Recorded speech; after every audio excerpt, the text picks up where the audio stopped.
After discovering that his partner cheated on him, OP tries to work things out with her, but the effects of her cheating was more damaging than he thought.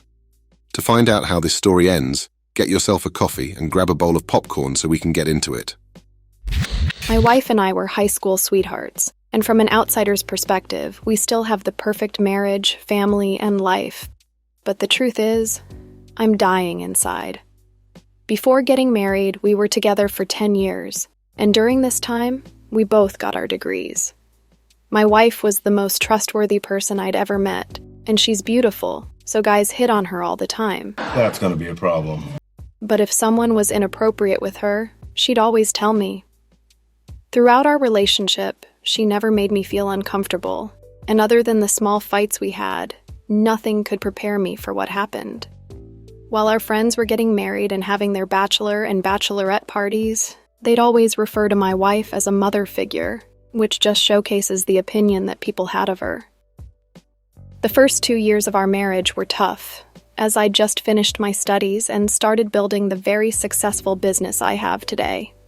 A bit of distance was created between me and my wife because of our long work hours, and she herself was nearing the end of a training program for a future job. During this time, my wife was working over 80 hours a week, so you can only imagine how stressful it was. She started going out for drinks with her coworkers, and because I trusted her, I never questioned it. Well, that was your first mistake. Sometimes I'd even meet up with her if I was heading home from work. I didn't like the group of friends she made because they were very immature, and I even told her as much. Slowly but surely, what was always an amazing sex life became a chore for her. What was 3 to 4 times a week turned into once every 10 days, and what would otherwise be considered fun and exciting turned into, when you finish doing some chore, I'll have sex with you. Sometimes she'd even tell me that she had a job to finish and would come to bed in 5 minutes, but I'd end up waiting for over an hour, which often turned into us having a fight. Eventually, we started fighting every day, and a lot of the time it was over trivial things, such as her holding onto her phone and not giving it to me. I wanted to see her phone because I was suspicious of her, but I didn't have any actual proof. Even when I was eventually able to look through her phone, I wasn't able to find anything. In the end, I figured that perhaps it was all in my head because of stress. On the day of discovery, my wife had gone to bed early, and I was downstairs on her laptop. Curiosity got to me, and I looked at some of her photos, which were connected to her iPhone. When I clicked on the deleted pictures, I saw a picture of a guy's junk. It definitely wasn't mine, judging by its obvious smaller size, and I sat there dumbfounded. I gathered my thoughts and went upstairs to confront her, and the second I turned the laptop on to show her the picture, she jumped out of bed and yelled, "It's nothing!" in a huge panic. The thing is, when she did that, I knew that I had concrete evidence of her cheating. I would have gotten away with it too if it weren't for these meddling kids. This all turned into a grueling 10 to 15 days of investigating, giving her a lie detector test that she failed, to her then spilling the beans that she had a year-long affair with a coworker. They even slept together in our house while I was at work. I also found out that she slept with 6 other people, and shockingly, she didn't even make them use protection. And because she never made them use protection, she ended up getting gonorrhea and HPV. To make sure that I didn't find this out, she put antibiotics in my drinks, just in case I contracted them. There were even times when she made us double date with the guys she was sleeping with, and they'd bring their own girlfriends along. You got some balls, kid. I was broken, and to this day, I don't know why I didn't run. Instead, I decided to fight for us.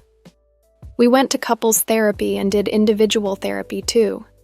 She got better and cried all the time about how disgusted she is with the guy she slept with, and that it wasn't her.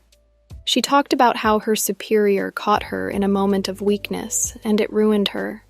She fell for him hard. I thought we were doing better, but once the dust settled and we had children a few years later, I'm still having PTSD, nightmares, and thoughts about what happened at least 3 to 4 times a day.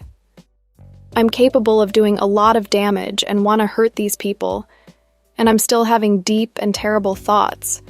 I've even thought about self-deleting. I still belittle my wife and remind her about what she did to me every day, and she's fighting to keep me sane. Honestly, it's not worth it. Don't try to be strong like me and stay with your cheating partner. After 10 years of dating and 11 years of marriage, it's so messed up. While our marriage looks stable from the outside, the truth is, it's broken. I hope my kids never learn about their mother, but if they did, I'd probably self-delete. I haven't told any of my friends or family about what she did because I'm too embarrassed about her actions. Honestly, guys, if your partner cheats on you, leave. It's not worth the pain. If there was ever a story that'd inspire someone to part ways with a cheating spouse, this is it. For the life of me, though, I don't understand why OP's subjected himself to living a life of misery. The chances are, if he had left earlier on, before having children, he probably could have found someone new and had a healthy and more fulfilling relationship with them. Making decisions about your life because of what you think other people will say about you is silly, and the truth is, they don't really care. Sure, they might gossip about your relationship, but ultimately, they have their own lives to live. Anyway, let's dive into the comments quickly to see what they're talking about. Is It All From China says, "What are you embarrassed about? It wasn't you that was the open in. You deserve respect, and there's no coming back from this. Have you had a paternity test for your kids? She knows, and you'll be shocked if you asked her, and she's terrified of getting a test done. Don't live like this. Don't stay in the dark. If she was that promiscuous, who in your wonderful community already knew and participated? Blow up the boss and everyone else. You sound devastated. Don't let this evil live in the dark. Blow it up. The light is the only way you can move on. It's the shame she has to carry for life, and your kids need to see a strong father with dignity and character, not a dysfunctional couple who lies and hides the truth. Be brave and free yourself by letting it all out. It will do you good." The OP responds and says, "I'm embarrassed because I'm a man who others respect.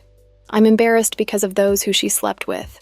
I'm embarrassed that others may see me as weak or not being a good enough man to stop his wife from straying. Because I'm embarrassed, I lie through my teeth, telling people how much I respect my wife and her career. I can't even explain it. It's a pain and sadness that overwhelms me every day." Loving Info says, "This is why I'd never advise reconciliation. I'm sure that there are people who can work through it, but personally, I feel like it's just not worth it.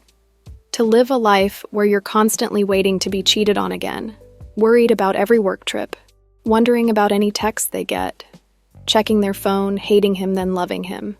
It's soul-killing and hits you when you least expect it. All of this stress after the gut-wrenching pain of being cheated on, lied to and gaslit from here to eternity. I would rather just leave, put it behind me, and take my very tattered heart, low self-esteem, questions of self-worth, and start anew. Life's way too short to spend any chunk of it torturing myself because I wasn't enough for this one person." In response to OP's last comment, even if his wife cheated one time while she was drunk, it's still not an excuse, and plainly showcases a lack of respect for their relationship and her ability to make sound decisions. This relationship sounds like a nightmare, and just like OP said himself, I hope others can learn from this, and sooner move on from a cheating spouse so they can find a healthier relationship with someone they can trust. I hope you enjoyed this episode of Coffee and Popcorn, and I can't wait to see you on the next one.